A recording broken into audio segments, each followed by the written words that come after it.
Welcome to Enroute, the podcast of the First Responder Behavioral Health Institute. The First Responder Behavioral Health Institute is bringing together some of the most inspiring and dedicated change agents in the global public safety, psychotherapy, and educational communities.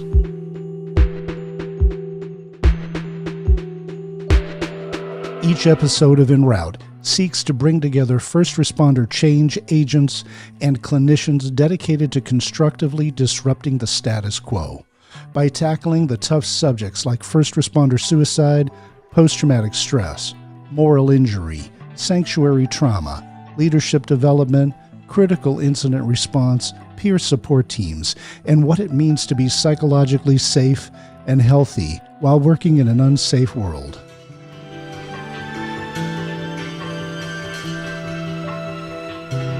All units, please stand by. The Enroute podcast is about to begin. You can resume normal traffic on this channel after this transmission. Welcome to this episode of Enroute. I'm Joseph Brigandi. Today we have the special privilege of visiting with Dr. Umar Latif. Umar Latif is a very special contributor to the space of behavioral health and first responders. He's a fellow of the American Psychiatric Association and a Diplomate of the American Board of Psychiatry and Neurology, with triple board certifications in general psychiatry, geriatric psychiatry, and addiction medicine. He was selected as a George W. Bush Institute Scholar in 2021 for his work with improving veteran healthcare outcomes. Umar is the National Medical Director of Help for Heroes, which he co-founded. It's a multi-state specialty program that he helped design to meet the clinical needs of active duty service members, veterans, and first responders who are dealing with mental health and substance abuse issues. He also works as the medical director for Carrollton Springs Hospital and has a private practice in North Texas. He was recently featured in an article by the Texas Medical Association in which he tackles the difficult subject of moral injury in physicians. Please join me in welcoming Dr. Umar Latif to Enroute. Greetings, Dr. Latif. How have you been? Good. Thank you so much, Joseph. Thank you for the opportunity for allowing me to be a guest here. I think that what you're doing as improving access to care, increasing conversations about these difficult conversations is giving a really important platform. And I think that we need to have more conversations like this in our communities. Thank you so much, and it's such a privilege to have you today. We know how busy you are. I want to go ahead and ask you to tell our audience a little bit about you, who you are, why you do what you do. Sure. So I'm a physician. I'm a physician board certified in psychiatry with, as you mentioned earlier, additional subspecialty training in addiction medicine and geriatric psychiatry. I wear several professional hats. I'm the National Medical Director of Help for Heroes, which we'll talk about in a little bit. I'm also a Medical Director of a 75-bed hospital, freestanding psychiatric hospital in our DFW community here in Carrollton Springs. And I also maintain a private practice. So those are some of my professional roles that I'm currently working in. I also serve on the board of Psych Armor, and we'll discuss some of the things that Psych Armor is doing also subsequently. Excellent. How many generations of physicians do you come from?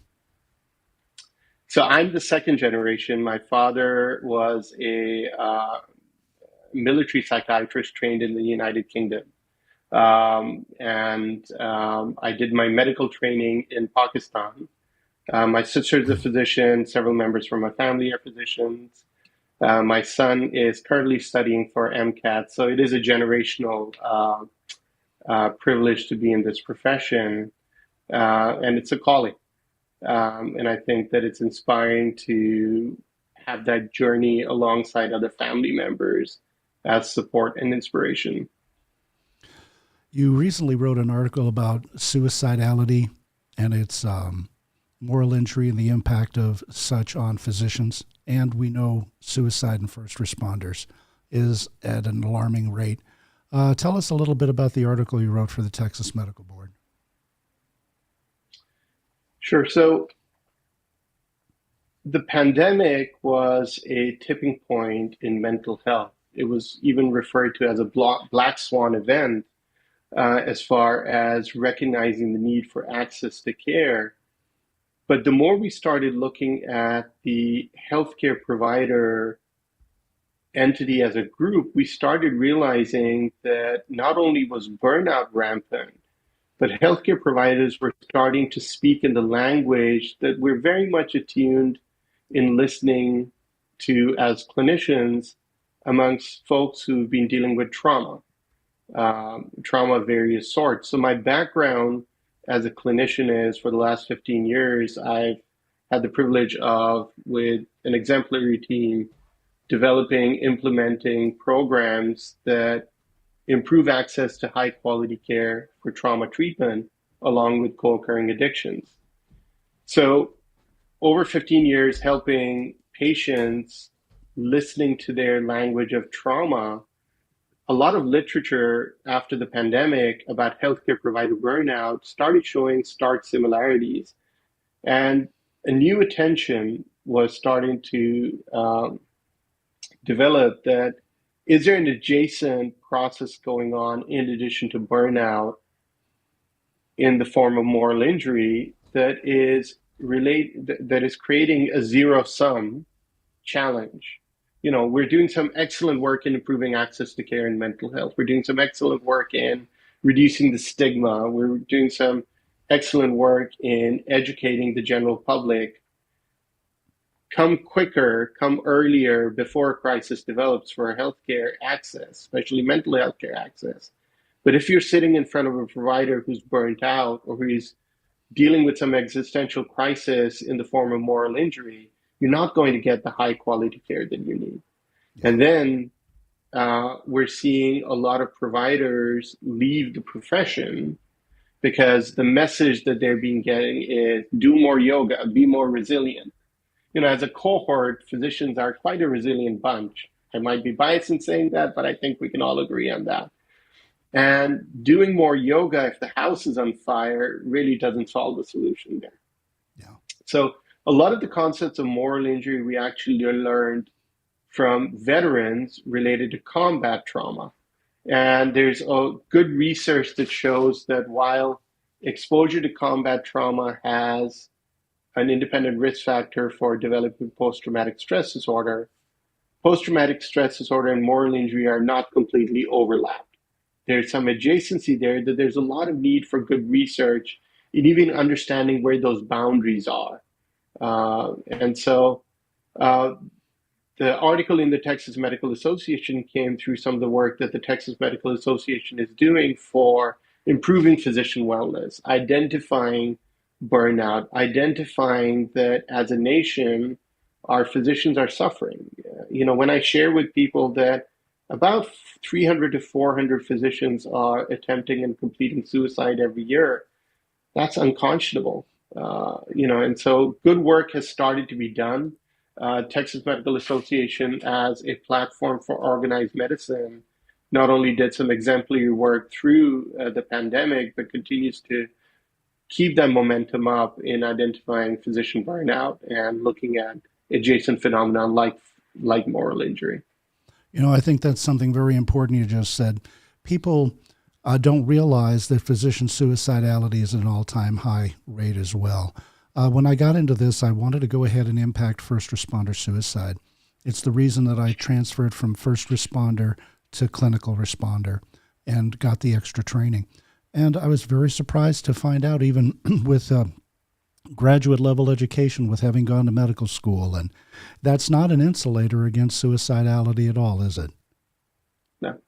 Yeah. No, unfortunately, knowledge doesn't change behaviors. And then there's certain things that come to first responders, be emergency medicine physicians or nursing colleagues or first responders, firefighters, that there's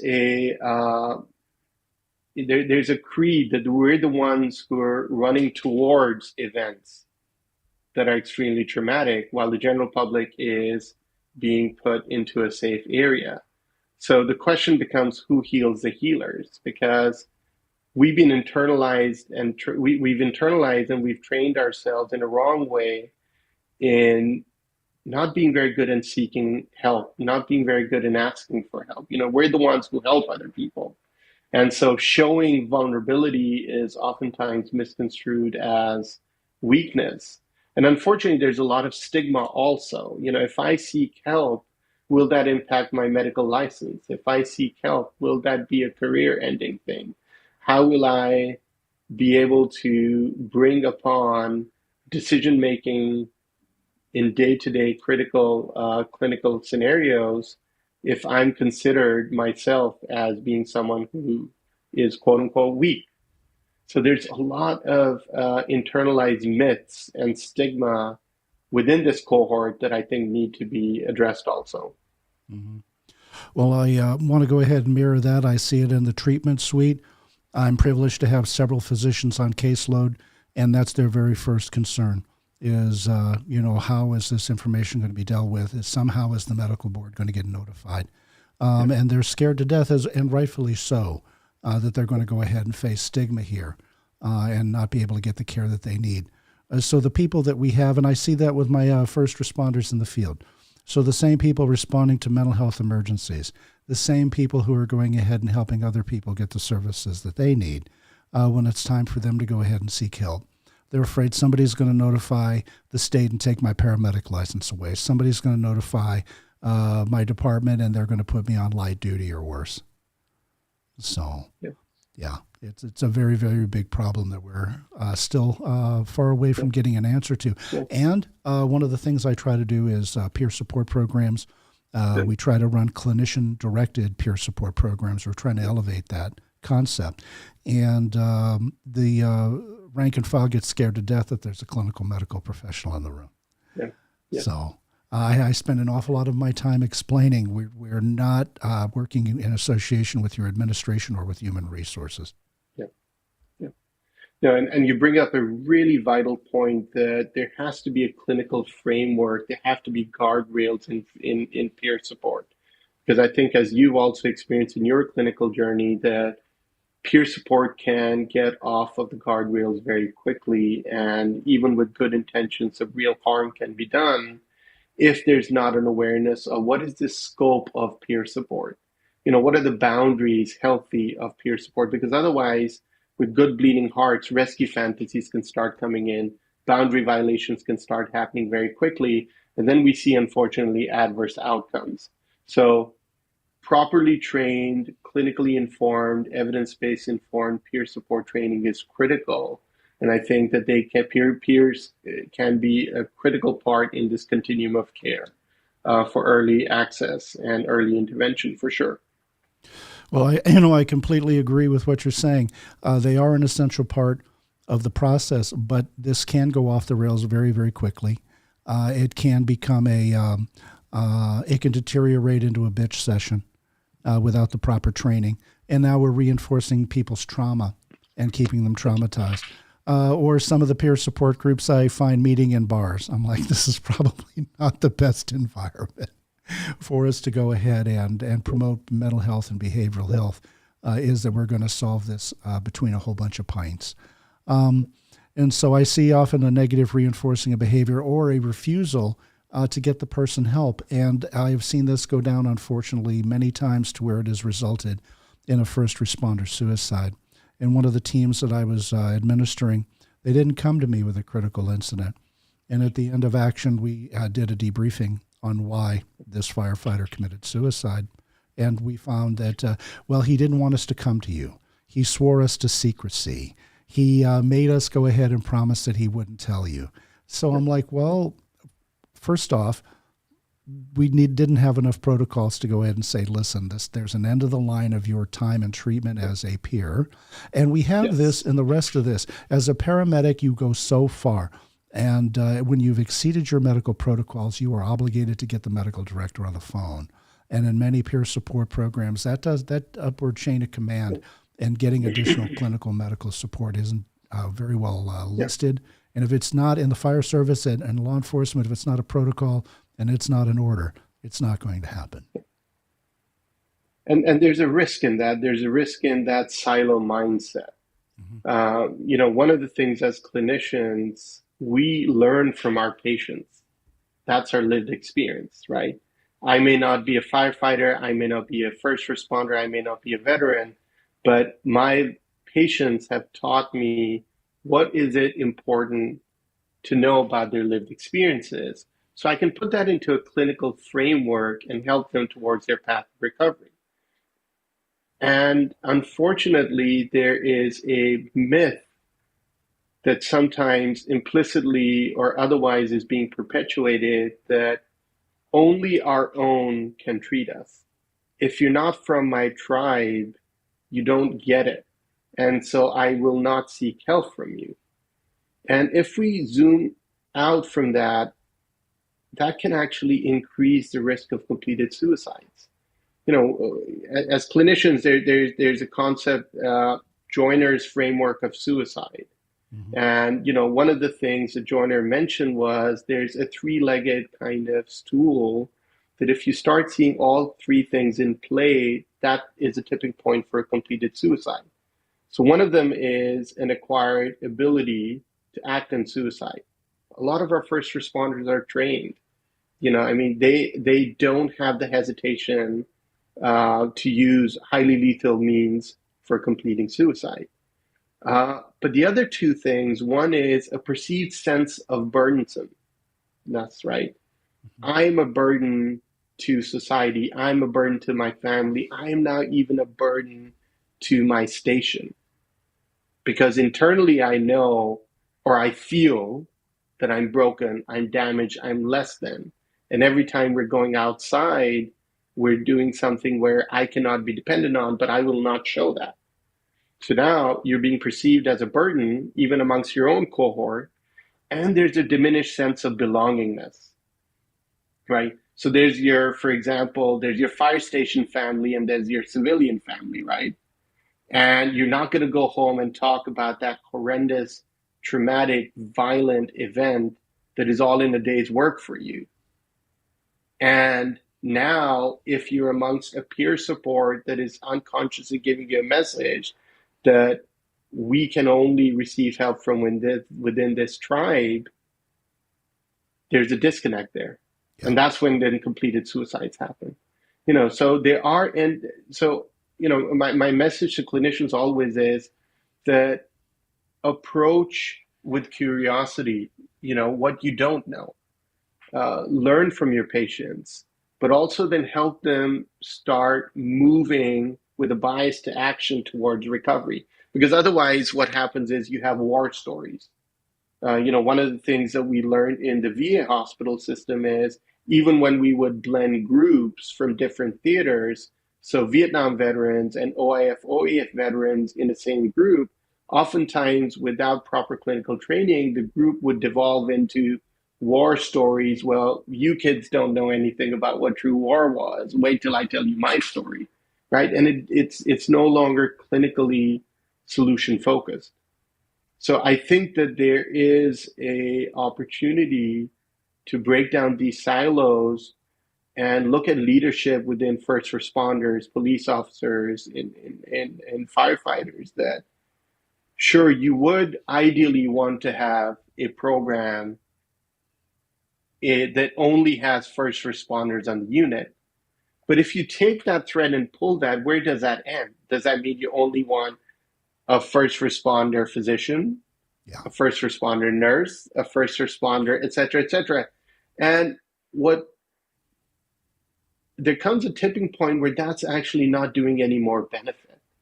And oftentimes it's a unconscious bias towards inaction that until I find the perfect program, I will not be able to help receive the care because they won't get me. And there's a very important paradigm in trauma work, the difference between trauma impact and trauma processing, right? Yep. So as an emergency physician, I have a broken femur in front of me that is impacting that patient's life or death. I have to be competent to be able to address the impact of that trauma here and now. At this point, I'm doing a medical triage. I don't have the luxury to process, how did you break your femur? Was it a snowing accident? Was it a tumor? Was it someone just whacked you with a bat in a back alley where you didn't need to be and stuff, right? That will come later. So for acute suicide prevention, acute suicide crisis, you don't need to know or process completely the trauma. You need to be equipped and competent in dealing with and helping heal the impact of the trauma here now. And there are a lot of programs that are very well equipped in doing that. So I think that one of the things that we can do to reduce the stigma is educating referral sources also into looking at unconscious biases towards not seeking help. And one of them is having the perfect program that is just run by our own. I agree with you completely, and I think we need to go ahead and articulate that.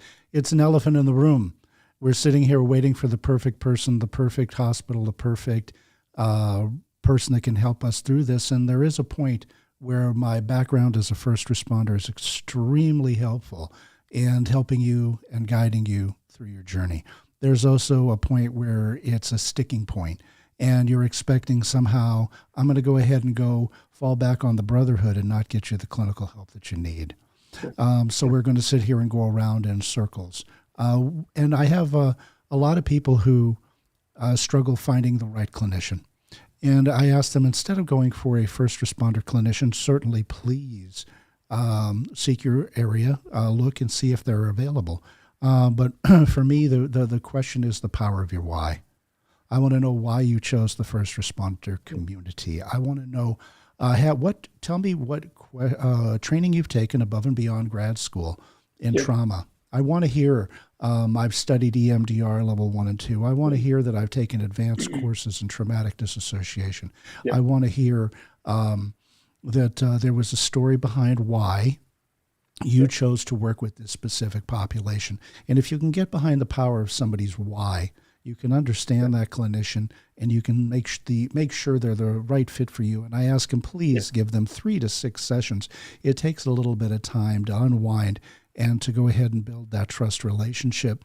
But finding out the power of their why. I know a brilliant psychologist, and she is positively gifted with law enforcement. She does not have a law enforcement background. She's worked for many police agencies.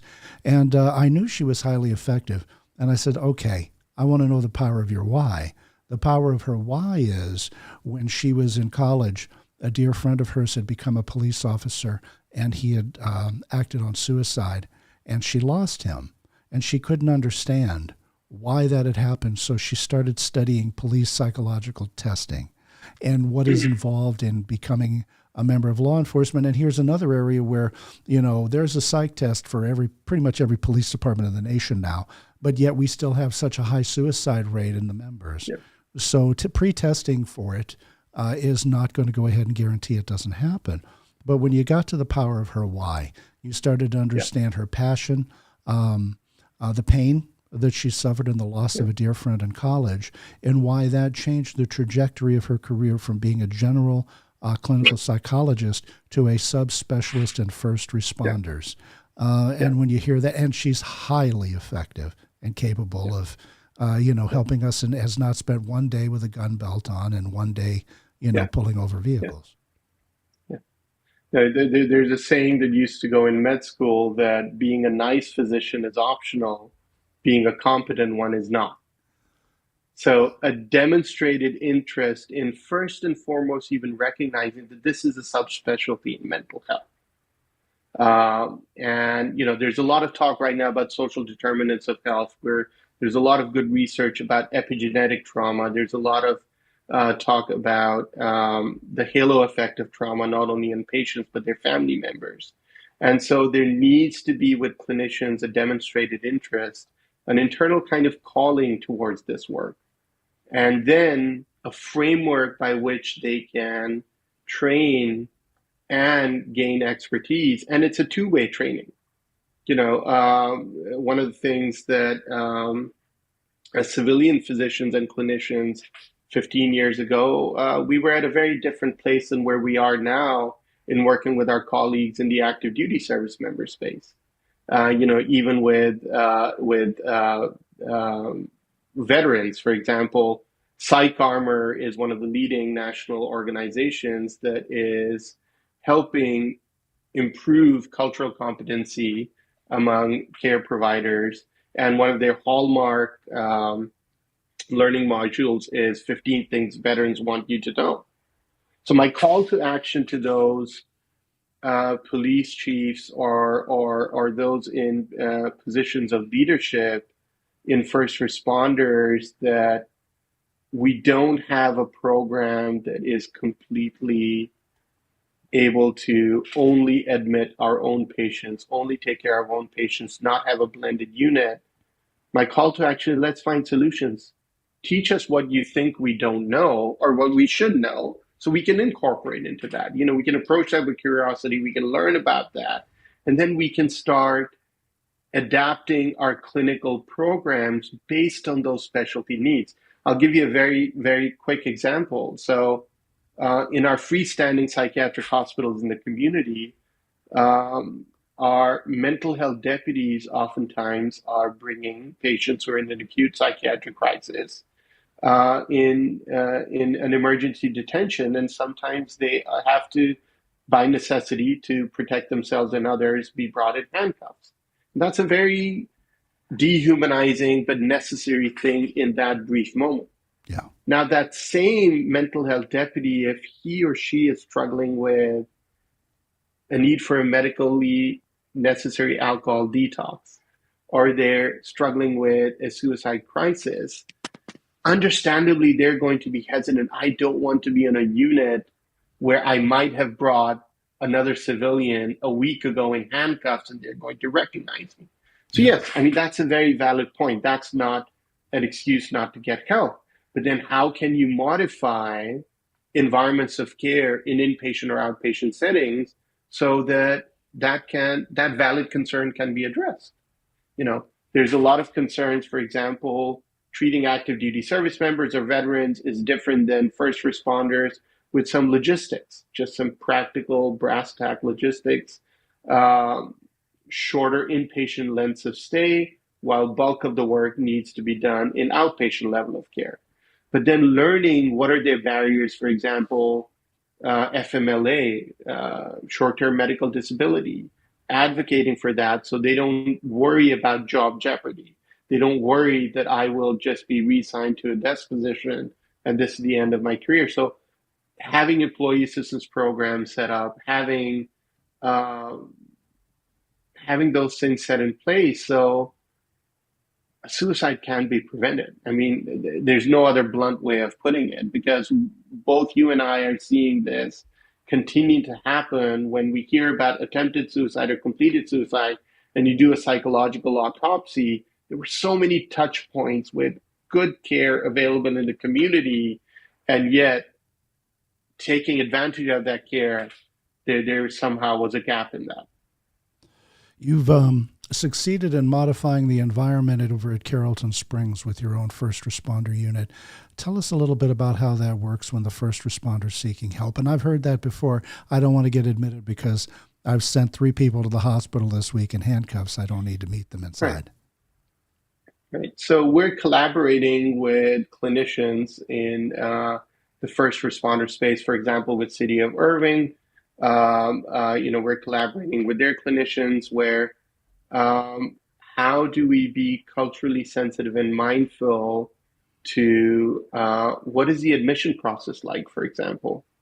How do we fast track the admission while continuing to look at our clinical parameters into placing them on higher functioning units, placing them on smaller units, and also helping them understand that while a lot of rules and regulations seem very restrictive, they're there in place to keep patients and staff safe.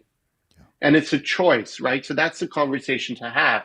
You can choose to focus on, well, my drawstrings are being taken away and my shoestrings, to, well, that was put in place because many decades ago, some patient chose to use their shoestrings in some state hospital as a means of harm, and refocusing them from the environment of care to the why are they here in treatment.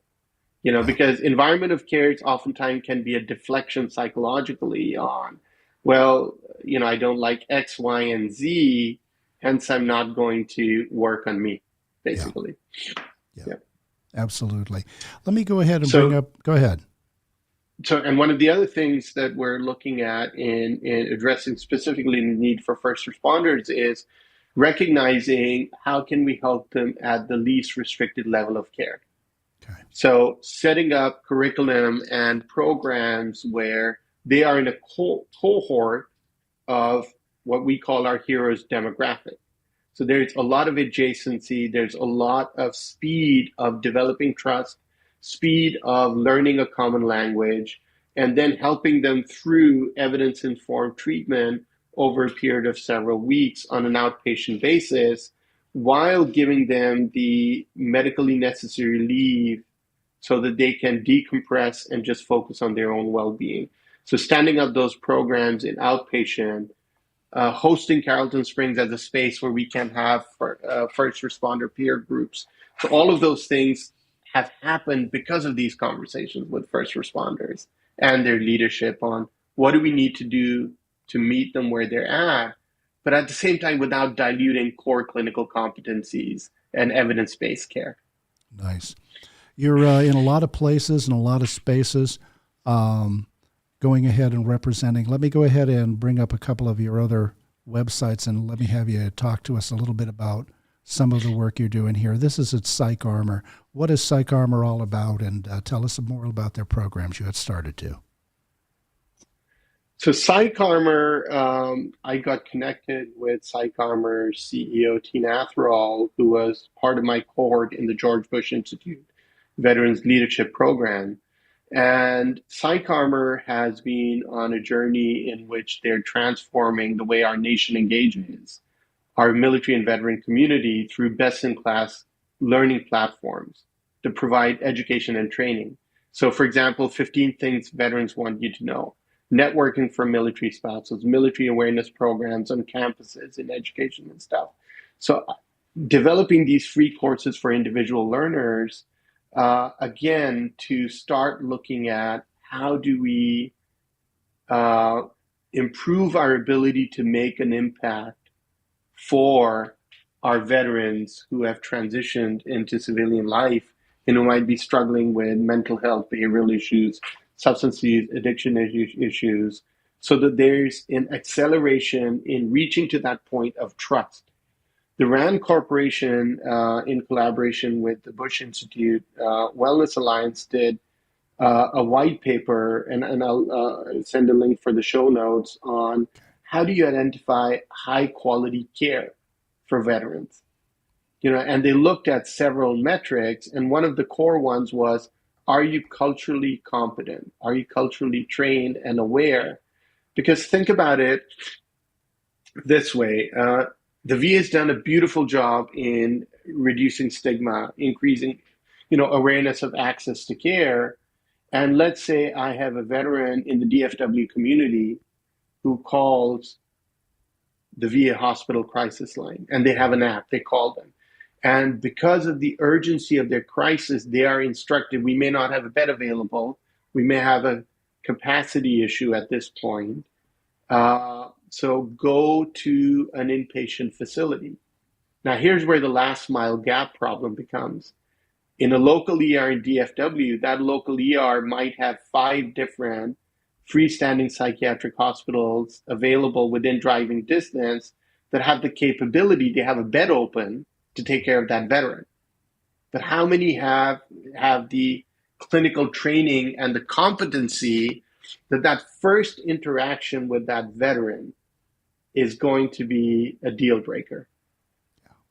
In a moment of crisis, these clinical places are almost sacred places of trust. Here's someone who is going to share with you an existential crisis of, I'm broken, I'm damaged, and tell me one good reason why I shouldn't kill myself. And if the clinician is tone deaf, they're not even culturally aware of some of the background by which that patient has arrived to that patient's going to just shut down. And we know that the outcomes of completed suicide after an inpatient hospital within the 30 days are noticeably higher than the general population. Mm-hmm. And so that first critical encounter clinically, when trust has to be established, doesn't come out of nowhere. You have to have the learning, you have to have the curiosity, you have to have the understanding of leveling up in this space and learning about culturally competent clinical care in order to be an impactful clinician in that encounter. Absolutely. Let's take a look at some of the other programs that you have been putting together. Tell us a little bit more about this one. So this is not a program that I'm part of, but this is a program that I highlight extremely. The Lorna Breen Healthcare Provider Protection Act was signed into law. And this was, unfortunately, after the completed suicide of Dr. Lorna Breen during the pandemic era. And it galvanized our nation into starting to look at the egregious level of completed suicides amongst physicians. And so I use this example as a teaching tool, this website as a teaching tool that we can be change agents. We can, as clinicians, start looking at legislative change so that we can improve not only access to care, but reducing stigma, and developing training curriculum, not only for physicians, but first responders. There was a recent published paper that looked at the need for first responders in burnout and moral injury. And they identified a few areas that we could get legislative support for funding. For example, educating first responders for just recognizing the symptoms of trauma. Rather than keep going till you're burned down to a wick. Reducing the stigma, the culture of stigma amongst first responders, and increasing health-seeking behaviors. It's not just the knowledge, but then can I actually reach out and gain the help that I need? And improving first responders' confidence and competence in responding to mental health emergencies.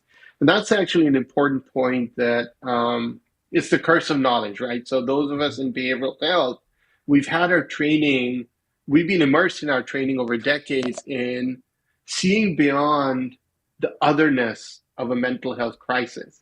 Because mental health crises are sometimes things that look very different, that look scary, and that bring a sense of helplessness in it, that if I've got someone who's got a broken bone, I know where to help them, where to support them. But if I've got someone who clearly has a broken mind in that moment, I don't know where to reach out and help them, right? And it brings a sense of helplessness in us. So first responders can benefit tremendously in gaining more education beyond what they're receiving. And I know me and you have had some really good conversation where there's tremendous room for improvement in receiving core clinical education about what mental illnesses are, what addictions are, what mental health emergencies are, because that will create a sense and a place of empathy.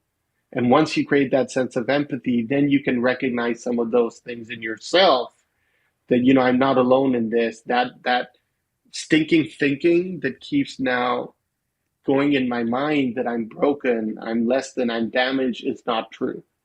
Absolutely. Because if you really look at it, majority of patients don't want to die in a suicide crisis. They don't have a death wish. It's not like, hey doc, you could change my life, you could fix everything. I've just made up my mind, I'm at peace, I want to die.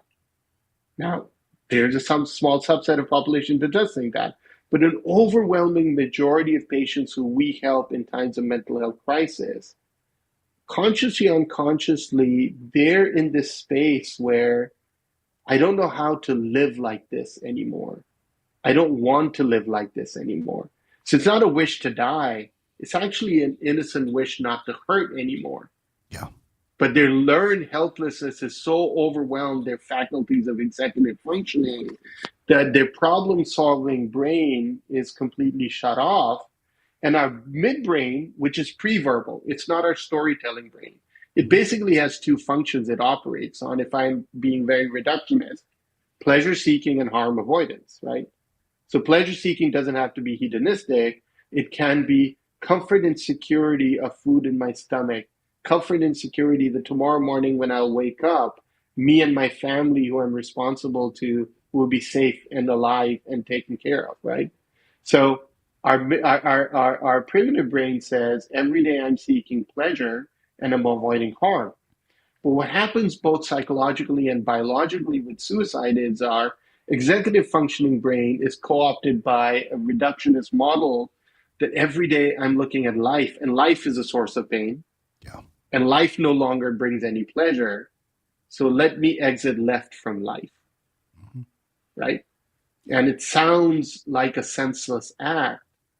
And oftentimes we presume that, especially in first responders and this patient demographic, that suicide was a selfish act, when in fact the twisted logic, what we call stinking thinking, often goes like, I'm such a burden on my loved ones, and I have no sense of belongingness anymore.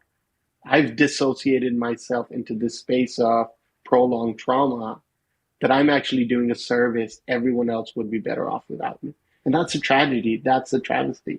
And I think that there's work to be done to meet patients way before that tipping point. I agree completely. And everything you're saying is a part of the reasons for the founding of the First Responder Behavioral Health Institute. We recognized early on that the training simply wasn't there. I've taught the paramedic program. I'm still certified in Texas as a EMS coordinator and really enjoy that opportunity to work with our paramedics and our EMTs. But having examined every single one of these training manuals, there is less than 15 pages in most of them about behavioral health. And I would say 3/4 of the information in those pages is about physical or chemical restraint. Nothing about understanding the signs and symptoms of a psychosis, or the difference between somebody who's being affected by bipolar schizophrenia, understanding how to deal with somebody who's having any form of behavioral health crisis. It's simply not in there. It's protect yourself, get them physically or chemically restrained, and move on. So our manuals need to change. When I was reviewing that, I realized we're not even giving them the tools to go ahead and understand what behavioral emergencies are. And then when I look in there, there's zero pages on how am I psychologically healthy? What does it mean as a paramedic or a police officer or a firefighter to be emotionally well-rounded, psychologically healthy? What does a healthy family outlook look like? So no training on psychology of the self, no training at all on the psychology of the public, other than tie them up or medicate the heck out of them and get them transported immediately. And then we get into another area, and this area is, for me in the treatment suite, one of the things that lets me know we're headed towards a very serious crisis. My index of suspicion for suicidality starts to rise immediately. And this is an area that's not discussed at all. And this is a covered psychological discipline called organizational development and organizational psychology. Or said differently, what happens when I myself work in a toxic workforce? What happens when I go to my boss and say, hey, I'm struggling here? And instead of getting the support I need, I end up getting shamed, ridiculed. I end up getting sidelined. Let's take his gun away. Let's put him on a Code 2 transport ambulance, and let's not let him work a 911 system anymore. So when it comes to changing our cultures, sanctuary trauma is what the Canadians are calling it, and toxic leadership. What are some of your thoughts on how we can go ahead and affect change in that area? I think the first thing is bringing light to the existence of this, because this is hiding in plain sight. It is very easy when we talk about organizational psychology, we talk about institutional bullying, we talk about healthy or unhealthy toxic workplace environments. Oftentimes there's victim blaming. right? And I'll give an example in the healthcare force. And this is nothing against for-profit healthcare. I think for-profit healthcare has done a tremendous amount of work in accelerating improved access to care with really good outcomes. But when the pendulum swings too far and two things start coming into stark opposition and play in your day-to-day work, then it starts questioning your why and your creed. So the creed of a physician, for example, is first do no harm. And the fiduciary responsibility, the responsibility for a for-profit entity is the bottom line to their stakeholders, right? But if you superimpose on that an accelerated and, dare I say, greed-based profit lens, right? Venture capital space, for example, talks about the hockey stick growth and build things fast and break them. You know, I'm paraphrasing, I think, something that I think was said by Facebook's owner. So the problem is that we're breaking patients and we're breaking physicians and we're breaking in building two things fast. Because beyond a certain point, there's an inflection that to create more profits, either quality or risk will have to start coming down because these are not widgets, right? And so what happens is that it becomes a battle of the soul for medicine, right? It becomes a battle of soul of every day. I had a conversation with a physician who was having suicidal ideation, and she said that every day I'm being asked to act less and less like a physician. You know, and that after a while, in a cumulative fashion, does real harm, right? So what happens is trust and integrity, right? Oftentimes we don't know that it's been violated until we've crossed the line. And the problem with compounded unhealthy workplace environments, the potentially morally injurious events is, right? There's a lingering impact of decisions made, either acts of omission or commission. I witnessed something that I either didn't feel brave enough to speak up against, or I had no power or agency to call truth to power and minimize that harm. So I was in some ways complicit in it. Or in some ways, in an unhealthy way, I was implicit in bad outcomes, right? And when that continues to build and build and build, then it's internalized as guilt and shame. Things that are happening are not wrong. I am inherently wrong, right? And that's where then the mental health processes in a negative way of self-medication with addiction, fostering suicide as an idea starts coming in. So to bring back your point that we need to start having conversations as clinicians and organization psychology, compassion fatigue that is inherent to first responder work is nothing inherently wrong. You know, there's training in how to deal with compassion fatigue in a healthy way. But when compassion fatigue moves to burnout, addressing that earlier and also looking at, is it the seed or the soil? Is it an issue with this particular physician, first responder, or employee, and they need help with resilience, they need help with some training? It could even be they don't have good clinical boundaries themselves. They're burning themselves out without asking for help. Or is that where the solution is, or is it a systemic issue? You know, is a soil poison to the point where it's a zero-sum game? So the first thing is having conversations about this, bringing light to the effect that institutional decisions that can lead to increase in moral injury need to be very bravely looked at. Without which, a lot of the solutions for burnout are going to be zero sum. One of the biggest solutions that is being touted for physician burnout at this point is leave the profession. Yeah. Look at alternative things. That is a very tunnel vision solution here. I think we have to call to action an alignment of incentives. Mm-hmm. And, my paradigm is assume good intent. Yeah. Majority of people who are non-clinicians who went into healthcare administration, actually, that's their calling.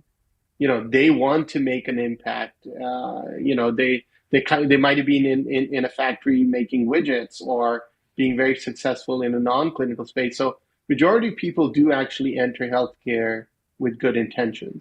And how do we bring those like-minded people to the table as stakeholders? That look, if you don't have an alignment of incentives where you can make healthy profits Mm-hmm. while providing clinical good quality care, both things do not have to be at odds with each other, then it starts bringing life to a culture of safety, Yeah. where psychological safety, where you see something, you say something. Yeah. Without worry of retribution. Absolutely. You've said so much here, and it's so important. One of the things that I often start with my people in session is, look, you're actually having a very normal response to an abnormal situation. So this I'm damaged, I'm broken, I'm not good enough, simply is not true. Putting any other member of the public in your situation, they'd have left a long time ago. So part of that is that acknowledgement. Another thing that you brought up, I think, is so important, is oftentimes we'll use the word burnout. And in some instances, that's actually victim shaming. It's moral injury they're suffering from, not burnout. The system needs to change. If a plant is starting to die, you check the soil. You go ahead and get literally to the root cause of this issue and go ahead and give it what it needs to heal. And when we're not willing to engage the organizational development piece, when we're not willing to go ahead and look at are our leaders well trained. I love doing leadership development training, and I've done it for many organizations, both inside fire and law enforcement and EMS, and for Fortune 500 corporations. The Fortune 500 will call a lot faster than a fire department will, because they're stuck in a mindset of, well, we've always done it this way. So we've normalized deviance now. We've always done it this way. And so you can't change us. And at least a corporation will often reach out and say, hey, we need to do it a different way, or we have had a fatality, or we have had a lawsuit. So how can we train our way out of this? Where law enforcement and the fire service seems to take a lot more, and being public entities, people rise up through the ranks, and unfortunately, sometimes the people were just brilliant police officers and fantastic firefighters, but the leadership development skills that are required to be a battalion chief, a division chief, and to go ahead and run the organization at that bigger level haven't been acquired. And so, unfortunately, they end up being part of the problem. The good part is an excellent leadership development and training program. Looking at how you do your job can change things, but now how do we get them to see that? Dr. Latif, tell us a little bit about your work with Help for Heroes and some of the work that they're doing in the space.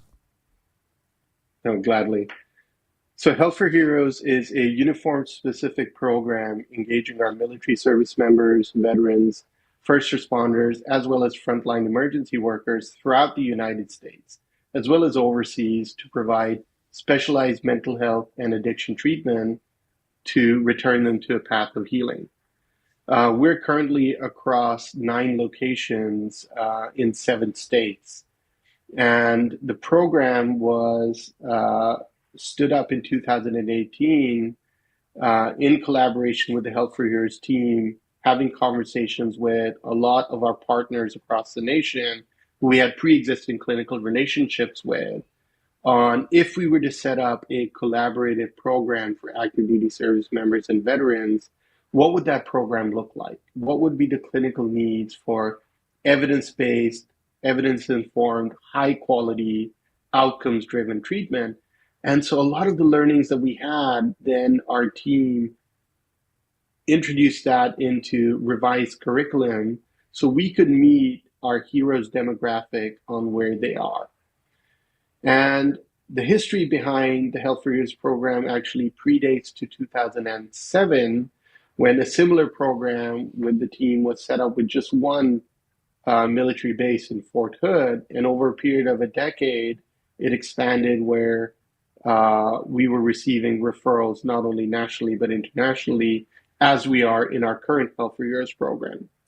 The reason I wanted to bring this up and share this with you is that I think we have an opportunity of what we've learned collaborating with the active duty military space and the veteran space over a decade plus. I think we have an opportunity now to collaborate with our first responder space. So my call to action would be that all of these 7 states and 9 locations where Health for Heroes has both their inpatient and outpatient program, let's stand up collaborative discussions with the stakeholders in our first responder communities, department chiefs, clinicians who are involved in this space, family members who are impacted by this, and having conversations on how do we evolve clinical care to meet the specific needs for this patient demographic. Because we've got a proven track record that in this collaborative consultation liaison model, we were able to improve the efficiency, the impacts, and the outcomes.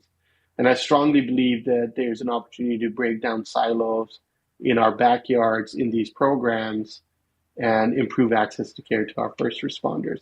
But the only way that's going to happen is to actually come together and work together and break down these perceived barriers to care. Absolutely. Collaboration is the key. The work you guys are doing is excellent. It's good to see you in a lot of states and a lot of spaces. And it's going to be great to see that program grow, take a stronger foothold, and also to add the first responder in there. That is a discussion that's long overdue. And one of the things, for example, already we're learning in collaborative discussions with first responders is, for example, the least restricted level of care.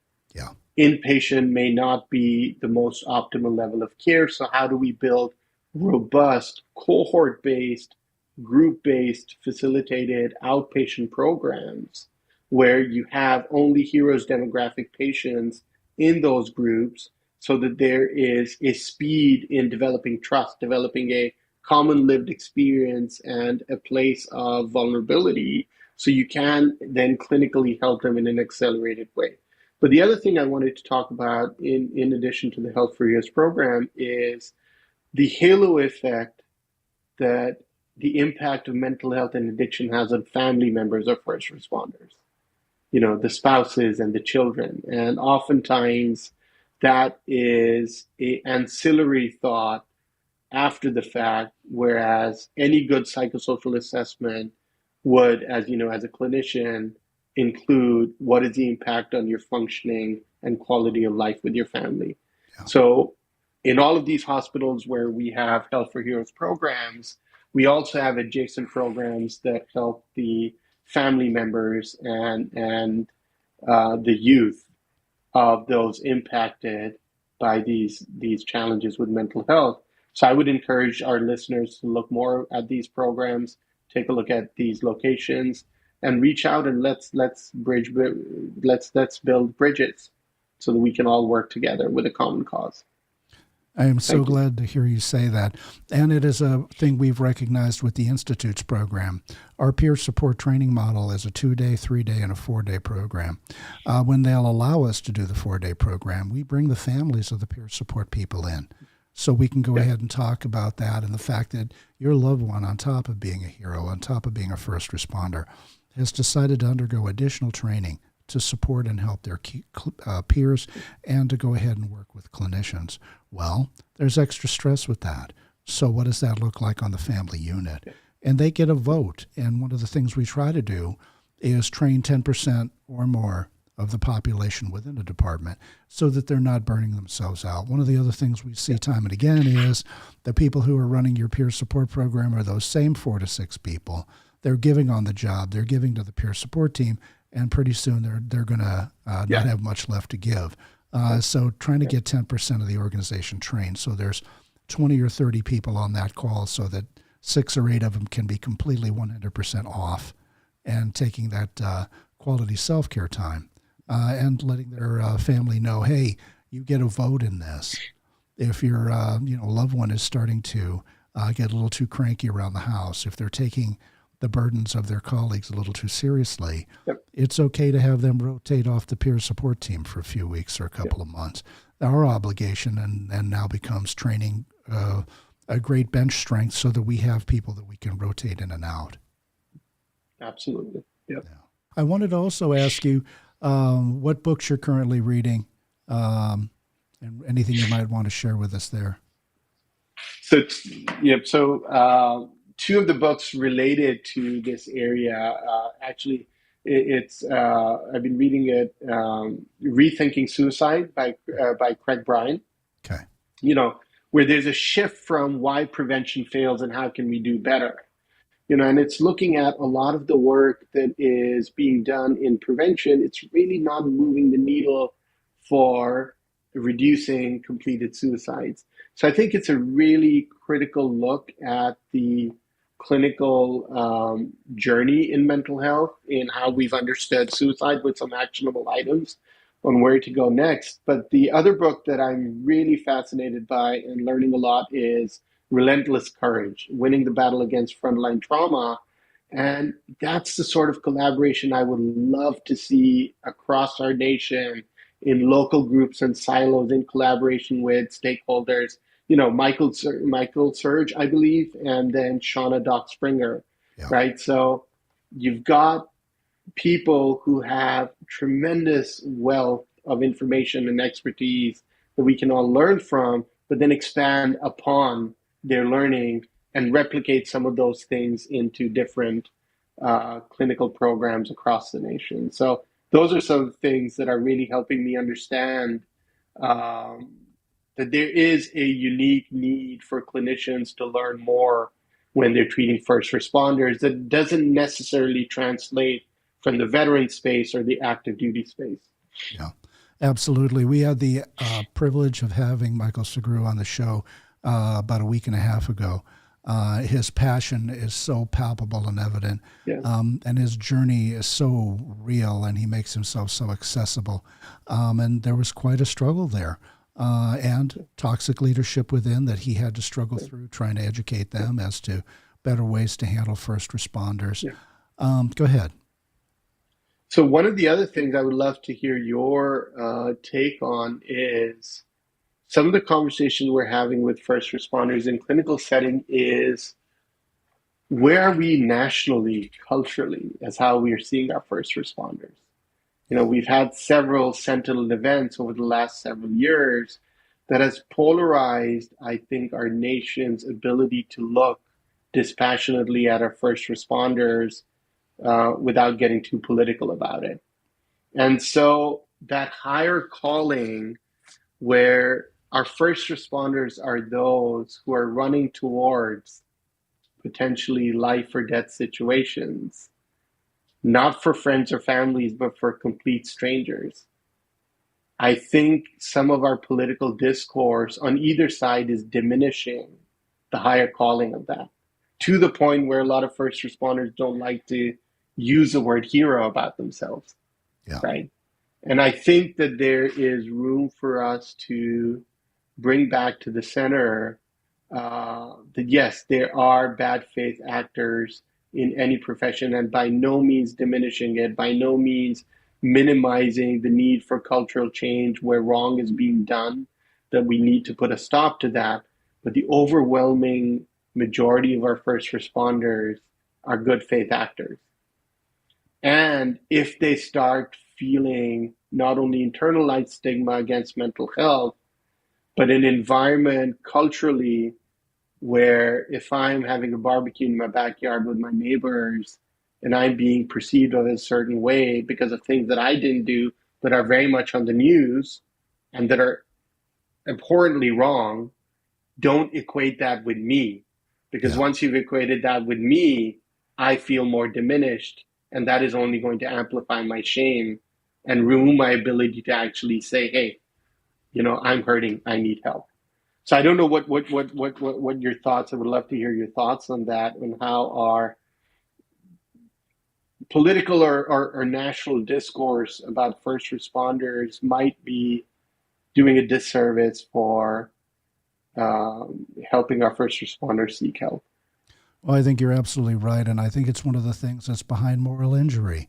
Nobody signs up to become a police officer or a firefighter to end up on the news in a difficult situation. I mean, there are bad actors, and I'm glad that you're mentioning that, and it's just a truth. But it is one of the things that goes ahead and perpetuates that stigma and stops them from getting help, and it stops them from being proud in what they do. And that breaks my heart. In 35 years of active duty service, I've been on the scene 4 times when first responders have lost their lives. In all 4 times, they served with dignity. They did not know the people they were trying to save, and they gave their lives in the ultimate calling of service and in valor. One of the things I have to do when I do my debriefings, and we do debriefings and diffusings for local police and fire departments, and one of the things probably somewhere during the first third of that interaction is I go ahead and make sure I express to them, hey, regardless of what the news media is saying, regardless of what politicians will use to polarize their audiences, you need to know something. 80% of the public is grateful you're here. You are standing between them and 20% of the public, and they're extremely grateful for this. And they pull over, they get out of the way, and every time you guys go by with lights and sirens, they say a small prayer for you that you get home safely. Yeah.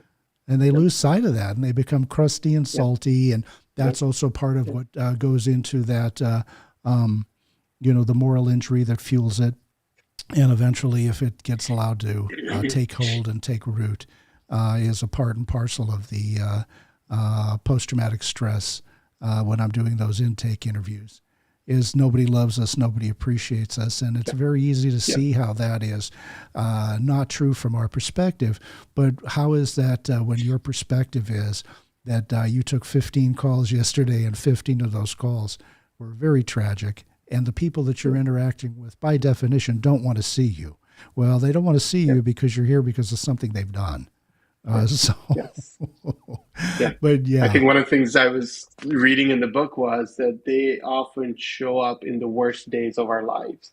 Yeah. When we're in that crisis, that's when our first responders show up. And I think that this is both a bottom-up, action plan within each department, reducing the stigma, but it has to be top-down also. What we call the gray hairs, right? There has to be that organizational change from the top down, because ignoring this is unconscionable. It just is. Agreed. What message do you have for us to share with first responders or physicians who are struggling with moral injury and worse, maybe considering suicide? Right. So that there's help available. I think that's the key thing.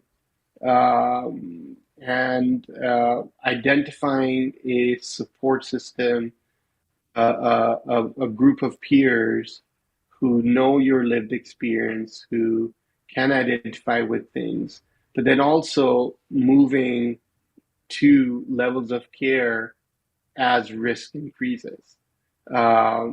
Because oftentimes peer support, just like you mentioned in a medical parallel, peer support is not sufficient for advanced medical care in saving lives.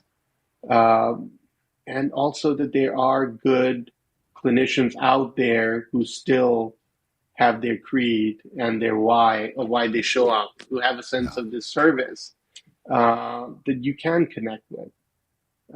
It's just that we owe it to our first responders to communicate clearly what those places of care are. Absolutely. So it's a shared burden for us. How does someone reach out to you for workshops and speaking engagements? Do you have anything coming up you want to share with us? Nothing in particular this immediately, but LinkedIn is I'm accessible by LinkedIn. I can post my calendars.